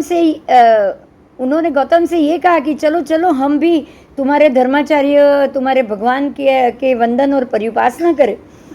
तो गौतम स्वामी ने उनको कहा कि हाँ देवानुप्रिय, चलो जैसे तुम्हें सुख हो, अगर तुमको इसमें सुख मिल रहा है तो चलो, मत रुको, मत रुको, अपने आप को मत रोको, प्रतिबंध मत करो, अपने आप को मत रोको। समझ में आ रहा है? शुभ कार्य के लिए अपने आप को मत रोको। उस समय में श्रवण भगवान महावीर प्रतिदिन भोजी थे। प्रतिदिन, भोजी का अर्थ है भोजन, प्रतिदिन उनका उस वक्त वो दिन के भोजन में होने चाहिए और इसीलिए उसमें थे वो। प्रतिदिन भोजी श्रवण भगवान महावीर का शरीर प्रधान श्रृंगारित यानी कि अतिशय शोभित था, कल्याणकारी था, शिवकारी था, मंगलकारी था, धन्य मंगलमय, अलंकृत नहीं होने पर भी, मंगलमय तो था ही, धन्य तो वो था ही, पर अलंकृत नहीं था। समझ में आ रहा है? यहाँ बाकी सब मानना है, सिर्फ अलंकृत नहीं मानना है, क्योंकि भगवान अलंकार तो पहनते नहीं है। तो अलंकृत से विभूषित नहीं थे, पर लक्षण और व्यंजन और गुणों से वो युक्त था और अतीव शोभायमान था। अतीव शोभायमान, उसकी शोभा बहुत थी, वो शरीर की शोभा बहुत बहुत थी। ठीक है? और सारे लक्षणों से वो युक्त था शरीर, सारे व्यंजनों से युक्त था, गुणों से भरपूर था। उनको देखकर ही जो स्कंदक बिल्कुल हष्ट तुष्ट चित्त वाला हो गया, प्रसन्न हो गया। जैसे ही भगवान को देखा वो खुशहाल हो गया, आनंदित हो गया, बिल्कुल नंदित हो गया, नंदन वंदन करने लग गया, वो प्रीतिपूर्ण मन वाला हो गया, खुश हो गया, परम सौमनस्य से युक्त हो गया और हर्ष से विकस्वर, उसका हृदय बिल्कुल खुशहाल हो गया। आप देखिए, ध्यान दीजिएगा इस बात पे, ये बहुत अच्छे से समझने वाली बात है। भगवान महावीर के सामने जैसे स्कंदक आया है, अंदर से वो हर्षित पुलकित हो रहा है, रोम रोम उसके विकस्वर हो गए। और आपको ये याद दिलाऊं कि भगवान महावीर के सामने जब वो सिंह का जीव आया था ना, सिंह का जीव जो पूर्व में 16वें भव में जब भगवान वासुदेव थे और वो जंगल में शिकार के लिए निकले थे और तब सामने एक शेर आ गया था और गौतम स्वामी उनके सारथी थे। यही तीनों जीव उस वक्त 16वें भव में इकट्ठे हुए थे और ये प्रति वासुदेव प्रचंड ताकत वाले होने के कारण, और वासुदेव 7वीं नारकी में जाते हैं तो उनकी लेशिया भी अशुभ होती है, तो वो अशुभ लेशिया के कारण वो प्रति वासुदेव के भव में भगवान महावीर के जीव ने वो सिंह के जड़बे को ऐसे 2 हाथ से पकड़ के फाड़ के उसको मार दिया, उसको उधर ही मार के ख़त्म कर दिया। और तब गौतम स्वामी का जीव जो रथ चला रहा था, उसने वो सिंह को इतनी सांत्वना दी थी कि भाई तू जंगल का राजा है, शेर है, लेकिन तू चिंता मत कर, तू जिनके हाथों से मरा है ना, वो भी मनुष्य भव में शेर है, वो भी वासुदेव है। और ये 3 खंड के राजा है, तो तू किसी सामान्य व्यक्ति के हाथ से नहीं मरा है, तू बड़े राजा के हाथ से मरा है। तो ऐसे सांत्वना दी थी। अब ये तीनों जीव अंतिम भव में इकट्ठे हुए, भगवान के 27 भव में तीनों जब जीव इकट्ठे हुए तो गौतम स्वामी ने उस वक्त वो शेर को सांत्वना दी थी, इसलिए सिंह अणगार गौतम स्वामी को देख के ही खुश हो गए, क्योंकि ये पूर्व कर्म बोलेगा कि नहीं? बोलेगा। वो पूर्व कर्म के कारण पूर्व जन्म में गौतम स्वामी के जीव ने वो सिंह के जीव को सांत्वना दी थी और शांति से मरण की उपासना कराई थी। तो इसीलिए ये सिंह अणगार का जीव उस भव में गौतम स्वामी को देखते ही हर्षित पुलकित हो गया था। और जब उसने बोला कि गौतम स्वामी ने जब उसको धर्म सुनाया तब वो खुश हो गया और बोला कि आप मुझे अपना शिष्य बनाओ। और गौतम स्वामी ने ये बोला कि अरे तू मेरा नहीं, तू मेरे गुरु का शिष्य बन, तू मेरे गुरु के पास चल। तब ये सिंहणगार को बहुत आश्चर्य हुआ कि अरे आप इतने ज्ञानी हो तो आपके गुरु तो कितने ज्ञानी होंगे, परम ज्ञानी होंगे। तो गौतम स्वामी ने बोला था कि हाँ मेरे गुरु तो परम ज्ञानी तो है ही, तू चल मेरे साथ। गौतम स्वामी उस सिंहणगार को लेकर आ रहे हैं, समूह शरण में आए। जैसे ही समूह शरण के दादर चढ़ने के बाद उसकी दृष्टि परमात्मा महावीर के ऊपर पड़ी। ध्यान से सुनिएगा, लास्ट जन्म का कर्म जागृत हो गया, उसके भाव जागृत हो गए।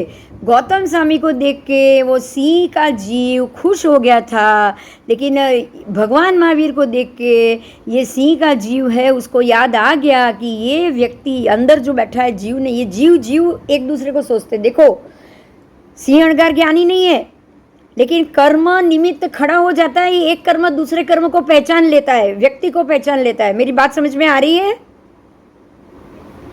तुरंत सिंहणगार के जीव ने भगवान महावीर के जीव को पहचान लिया कि ये सिंह का जीव ये सोच रहा है कि अरे इसने तो मेरे को जान से मार दिया था, इसने मेरा जड़बा पकड़ के यूं फाड़ा था। तो वो सीधा भगवान के पास गए भी नहीं और देखते ही क्रोधित होके वहां से समूह शरण से भाग गए,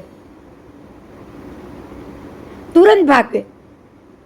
जो गौतम स्वामी से अनुबोधित हुआ, दीक्षित के लिए, दीक्षा के लिए वो समूह शरण तक पहुंचा, भगवान महावीर के जीव को देखते ही वो वहां से भाग गए। क्यों? क्योंकि पूर्व के कर्म याद आ जाते हैं, पूर्व की शत्रुता याद आ जाती है। समझ में आ रही है ये प्रसंग से आपने क्या जाना? बोलो जरा, मुझे जवाब चाहिए।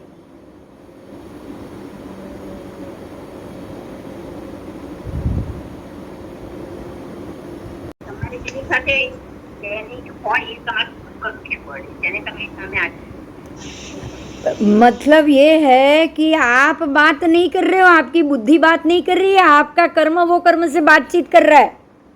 હા એ જ નહીં કે કર્મની હિસાબે આપણી સામે આવી જાય કોઈ પણ હિસાબે. हाँ, आप ऐसा बिहेव करोगे ही करोगे।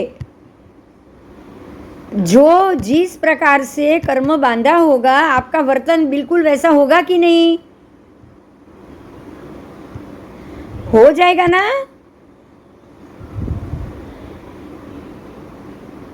बोलो। હા થઈ જાય થઈ જાય. हाँ, आपकी सोच तुरंत वैसी हो जाएगी। तो अब आप ये सोचिए कि गौतम स्वामी कितने खुशखुशाल हो गए, भगवान के सामने आते ही उन्होंने दीक्षा ले ली थी, राइट?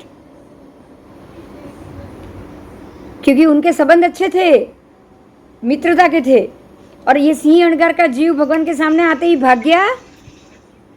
હા क्यों? क्योंकि वो दोनों के बीच में दुश्मनावट थी। तो ऐसे ही जब ये स्कंदक परिव्राजक जब भगवान के सामने आता है वो बिल्कुल खुशखुशाल हो गया, आनंद हर्षित पुलकित हो गया। क्यों? क्योंकि उनके कर्म कैसे होंगे?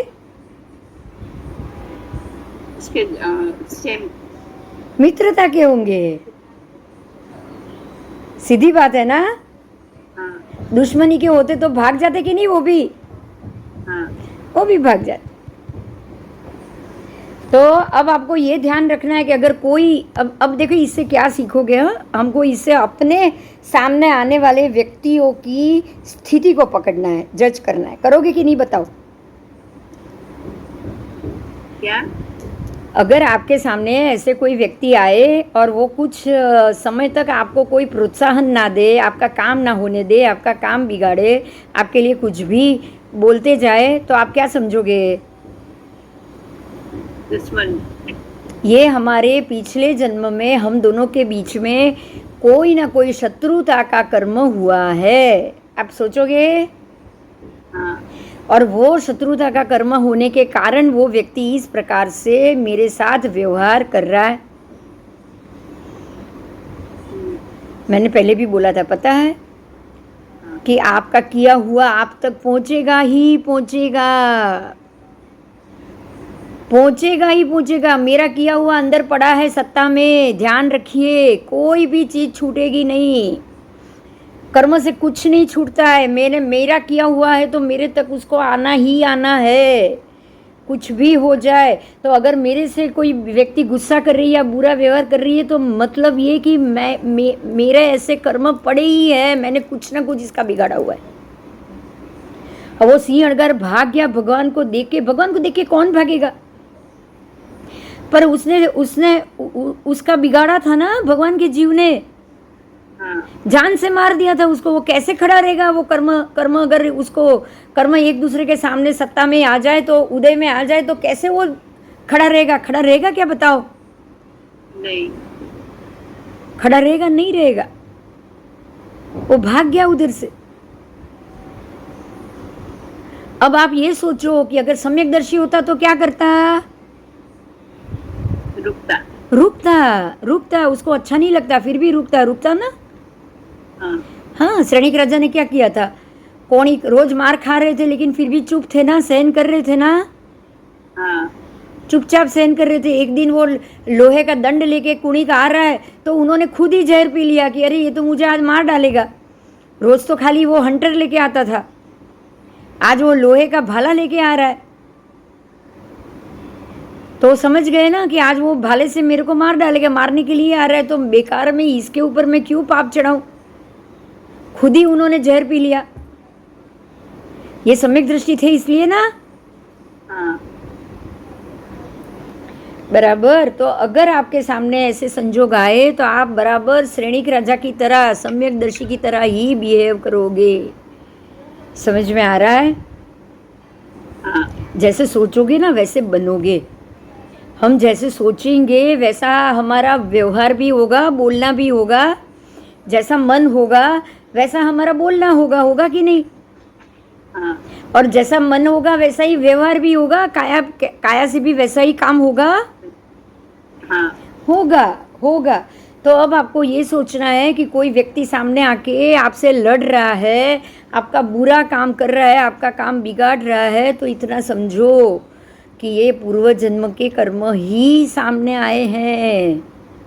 मैं इससे बच नहीं पाऊंगी, मुझे इसको शांति से पूरा करना है। आप क्या करोगे? शांति से पूरा, शांत हो जाओगे और शांति से उसको पूरा करोगे। समझ में आ गया? हाँ, तो यहाँ तो उल्टा हुआ है। ये तो खुशहाल हो गया है, भगवान को देख के हृदय उसका आनंदित पुलकित हो गया और वो भगवान के पास आ गया। उसने वंदन किए और सब किए। अब जैसे ही वो परमात्मा के पास पहुंचा है, भगवान ने सीधा कह दिया। उसने तो बद्धांजलि करके परिउपासना कर ली, सब इन्हें खड़ा हो गया और सब इन्हें खड़ा होके जो उसको उनका परिव्राजक के नियम होते उस प्रकार से वो वंदन करेगा ना, साष्टांग दंडवत, और ऐसा ही करेगा ना। हिंदू में तो ऐसे ही होते हैं। ऐसे उसने वंदन भी कर लिया और अंजलि बद्ध होके वो खड़ा हो गया नमस्कार की मुद्रा में, ना ज़्यादा दूर ना ज़्यादा नज़दीक, जैसे वो भगवान को कंफर्टेबल हो वैसे। अब भगवान ने बोला, हे स्कंदक, श्रावस्ती नगरी में जो वैशालिक श्रावक पिंगल निर्ग्रंथ तुझे मिला और उसने तुम्हें ये प्रश्न किया कि क्या लोक शांत है या अनंत है, क्या जीव शांत है या अनंत है, क्या सिद्धि शांत है या अनंत है, क्या सिद्ध के जीव शांत है या अनंत है, क्या मरण से मरता हुआ जीव चढ़ता है या घटता है। तो ये जो तुम्हें सवाल किए, तो तुम इसके लिए, ये बातें जानने के लिए तुम मेरे पास आ गए हो। क्या ये बात सही है? भगवान केवली थे, केवली ने उनके मन की बात जान ली। तो मन की बात जान के अगर कोई आपको बताएगा तो एक प्रभाव पड़ेगा ना आपके ऊपर। प्रभाव पड़ेगा। जैसे गौतम स्वामी के साथ हुआ, ऐसे ही भगवान ने इनके साथ भी वही, भगवान ने सबके साथ यही किया, क्योंकि वो प्रश्न जान लेते थे, इसलिए वो सीधा पूछ लेते थे, क्या तेरे मन में ये प्रश्न है? तो स्कंदक, क्या तुम्हारे मन में इस प्रकार का आध्यात्मिक, स्मृत्यात्मक, अभिलाषात्मक, मनोगत संकल्प उत्पन्न हुआ कि ये सारे जो प्रश्न है, क्या ऐसे संकल्प उत्पन्न हुआ? हाँ, भगवान तो कह रहे हैं, हाँ तुम्हारे मन में ऐसा संकल्प हुआ है कि तुम ये जानना चाहते हो। ठीक है, तो अब स्कंदक मैं तुमको ये जवाब दे रहा हूँ कि लोक 4 प्रकार का है। कितने प्रकार का? 4 प्रकार। पहला है द्रव्य लोक, उसके बाद है क्षेत्रलोक, तीसरा है काललोक, चौथा है भावलोक। ठीक है, 4 प्रकार के लोक हैं।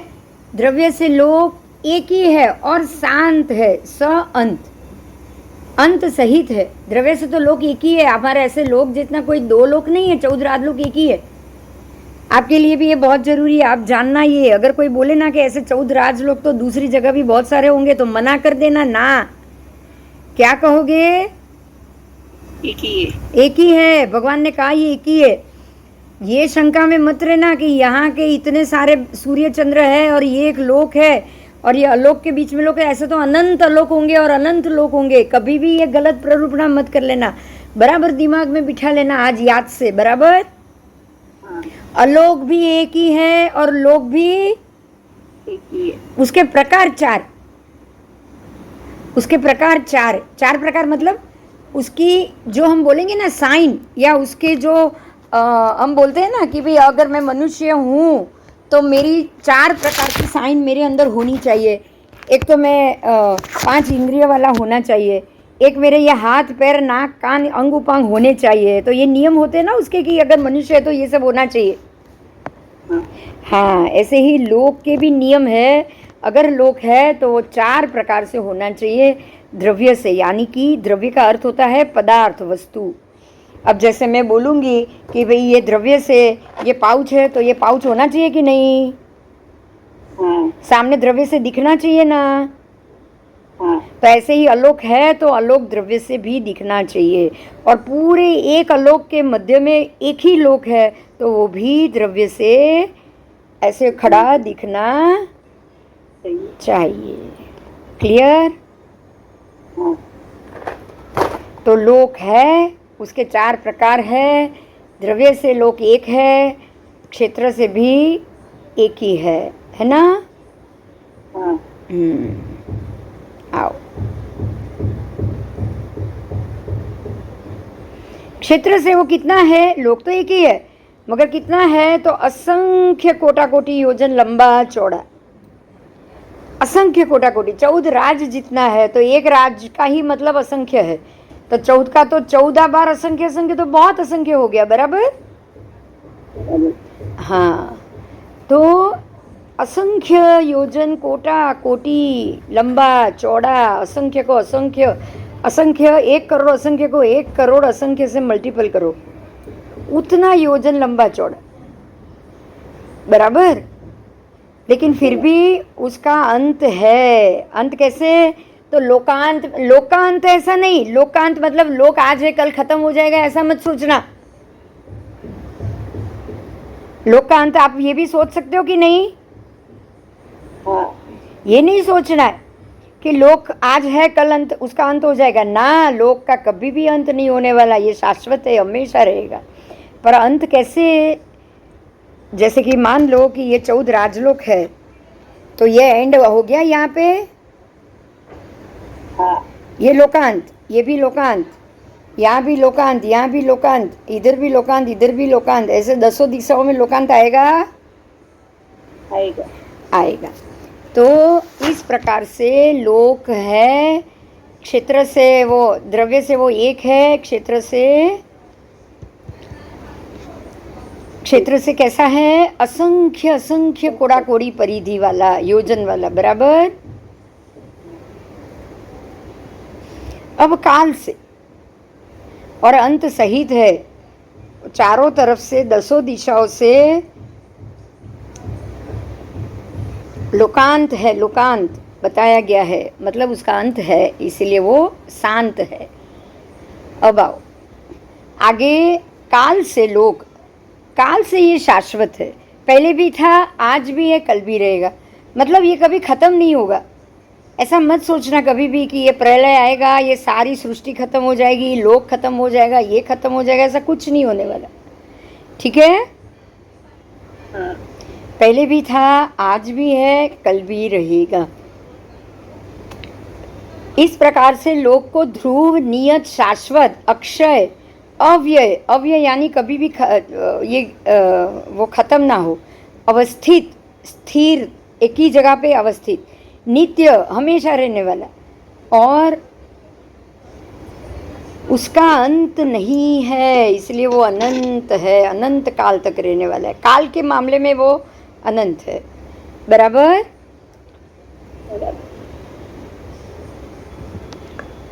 भाव की बात की है। लोक में अनंत वर्ण पर्याय है, अनंत गंध है, अनंत वर्ण। हर एक मान लो कि खाली लोक में मिट्टी ले लो, बोलो एक प्रकार की मिट्टी है क्या पूरे लोक में? नहीं। अनंत प्रकार की पृथ्वी का अलग अलग मिट्टी है कि नहीं? हाँ। वनस्पति ले लो, चलो, क्या वनस्पति एक ही प्रकार की है? नहीं। नहीं, अनंत अनंत प्रकार की अलग अलग वनस्पति है कि नहीं लोक में? है। तो भाव से लोक में अनंत वर्ण, और सबकी रंग भी अलग अलग, सब पृथ्वी का के रंग अलग अलग, और अनंत अलग अलग प्रकार के पृथ्वी का है। तो इस प्रकार से वर्ण पर्याय से अनंत वर्ण पर्याय, अनंत गंध, सबकी मिट्टी की गंध भी अलग होती है ना? हाँ। अनंत स्वाद, सब मिट्टी का स्वाद भी अलग होता है। अनंत स्पर्श, सब मिट्टी को आप छुओ तो स्पर्श भी अलग, चिकनी अलग, रूखी अलग, सब अलग अलग है। हाँ। है। फिर अनंत संस्थान, उसके शरीर भी अनंत है ना? हाँ।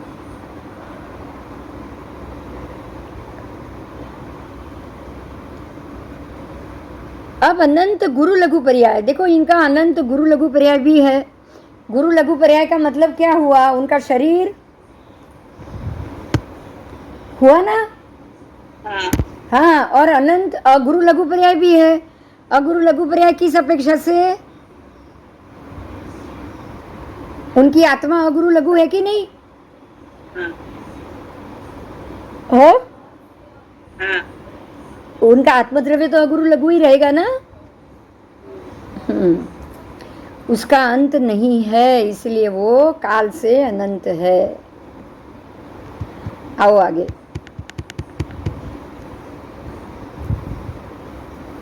तो ये भाव से इस प्रकार से हुआ, अनंत अनंत परिणाम वाला हुआ। ठीक है। तो द्रव्य क्षेत्र काल भाव, इसीलिए स्कंदक ये द्रव्यतः लोक शांत भी है, क्षेत्र से लोक शांत है, काल से लोक अनंत है, और भाव से लोक अनंत है। समझ में आ गया? द्रव्य क्षेत्र से ये शांत है अंत सहित, पर काल से अनंत और भाव से भी अनंत। क्लियर हो गया ना? कोई प्रश्न नहीं है ना? ना। ऐसे ही जीव को समझना है, जैसे लोक को समझा ऐसे जीव। जीव यानी आत्मा, जीव यानी कौन? आत्मा। आत्मद्रव्य को जीव कहा ही आप। तो जीव शांत है या अनंत है? तो ये भी द्रव्य से ही आएगा। द्रव्य से, तो द्रव्य से जीव एक है और शांत है। द्रव्य से जीव एक है और उसका अंत है ना? हाँ। अब वो सिद्ध गति में चला गया तो उसका अंत हो गया हमेशा के लिए। क्षेत्र से जीव असंख्य प्रदेशी है। तो जीव के आत्मा के प्रदेश कितने? 14 राजलोक प्रमाण है ना? हाँ। तो असंख्य प्रदेशी अपने आप हो गया। आकाश के असंख्यात प्रदेश में अवगाहित किए हुए हैं उसके, इसीलिए वो अंत सहित है। जितना आकाश आस्ती का है, जितना लोक, उतना ही आत्मा का प्रदेश हुआ। हाँ। तो लोक अंत सहित हुआ तो आत्मा अपने आप अंत सहित हो गया। हाँ, इसलिए वो अंत सहित है क्षेत्र से। और भाव की बात की है। अब भाव की बात तो अरे काल की बात, क्षेत्र हो गया, अब काल की बात की है। तो काल से जीव पहले भी था, आज भी है, कल भी रहेगा। कभी जीव नहीं है ऐसा होगा क्या? बताओ। नहीं। वो था भी, आज है भी, और कल रहेगा भी।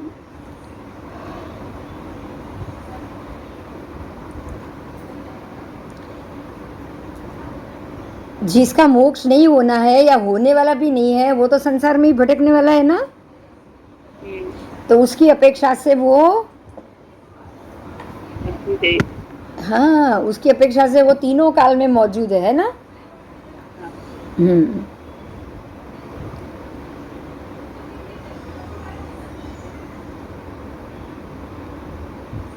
और ध्रुव नियत शाश्वत की अपेक्षा से ये नित्य है, उसका अंत नहीं है, वो अनंत है। बराबर? काल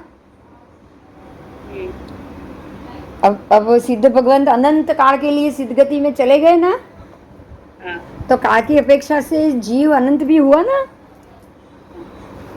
अनंत प्रदेश भी हुआ, ऐसे अनंत काल वाला भी हुआ।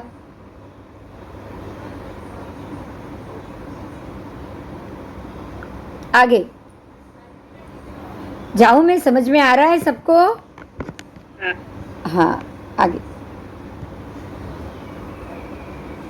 क्षेत्र से सिद्धि, अब सिद्धि की बात की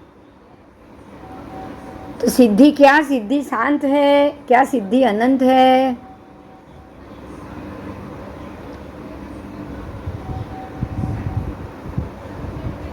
तो परमात्मा कह रहे हैं मैंने सिद्धि 4 प्रकार की बताई है, द्रव्य, क्षेत्र, काल, भाव। द्रव्य से सिद्धि एक ही है और उसका अंत है ना? हाँ, हाँ, एक ही है और अंत है। क्षेत्र से 45 लाख योजन लंबी चौड़ी, कितनी? 45 लाख, उतनी सिद्धि है, उससे ज्यादा नहीं। अब आप सोचो अनंत सिद्ध उधर चले गए तो 45 लाख को जमीन में भरने में क्या देर लगेगी?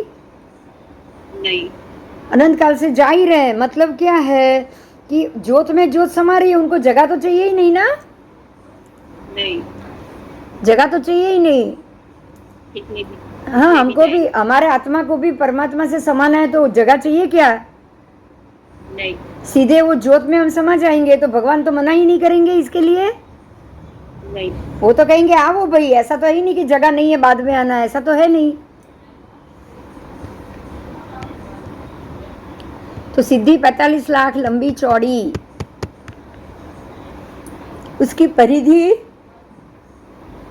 1,82,03,249 योजन, ये उसकी परिधि। उससे कुछ अधिक उनको बताया गया है और ये सिद्धि अंत सहित होती है। बराबर? बराबर। आओ, तो सिद्धि कभी नहीं थी ऐसा नहीं है, कभी नहीं होगी ऐसा भी नहीं है, वो ध्रुव है और हमेशा रहेगी। सिद्ध में गया हुआ जीव वापस बाहर नहीं निकलेगा तो वो हमेशा के लिए रहेगी कि नहीं? हमेशा के लिए रहेगी। आओ, तो वो तीनों काल में थी और भाव से उसके अनंत वर्ण पर्याय, अनंत गंध पर्याय, अनंत रस पर्याय, अनंत स्पर्श पर्याय, ठीक है, अनंत संस्थान पर्याय, अनंत अगुरु लघु पर्याय और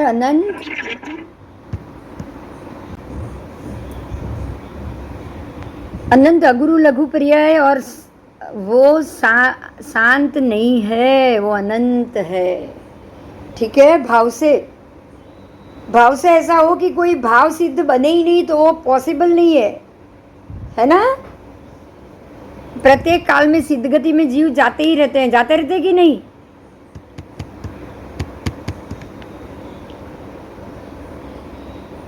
बोलो। जाते रहते हैं, पर क्या कभी ऐसा होगा कि सारे जीव मोक्ष चले गए तो क्या होगा? नहीं। क्यों? तो बचा बीजा जीव थवाना छे। सारे जीव मोक्ष में जा ही नहीं सकते, इसका जवाब ये। हाँ। सारे जीव मोक्ष में जा ही नहीं सकते। बहुत सारे जीव हैं 28 प्रकार के जो जाति भव्य अभवी है, वो उसी जाति में ही उत्पन्न होने वाले, उधर ही रहने वाले। उनका आयुष्य कर्म का कभी बंद होता भी नहीं है और विच्छेद भी नहीं होता है।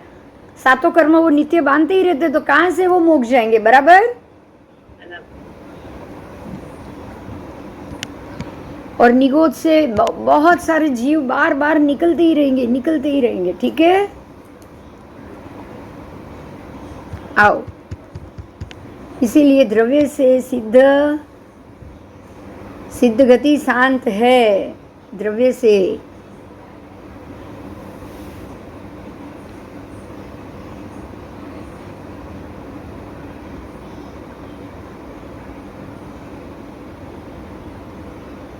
ठीक है। तो इस तरह भगवान ने आध्यात्मिक, स्मृत्यात्मिक, अभिलाषात्मक, मनोगत संकल्प, भगवान ने कहा कि ये संकल्प तुम्हारे मन में हुआ है और ये अब ये सारे प्रश्न का जवाब तुझे मिल गया है। अब आगे और प्रश्न करेंगे। वो प्रश्न है किस मरण से जीव मरता हुआ जीव बढ़ता है अथवा घटता है? जीव बढ़ेगा तो मरण के दो प्रकार हैं। कितने? बाल मरण, पंडित मरण। बराबर?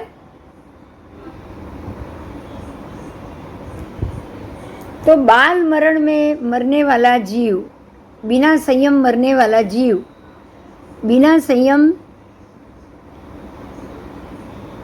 जिसने संयम नहीं लिया है, जिसको सम्यक दर्शन नहीं हुआ है, ऐसे जीव की बात कर रहे हैं। पता है? बराबर? आज का लेक्चर यहाँ समाप्त होता है। कल फिर से आगे लेक्चर चलेगा। जय जिनेंद्र।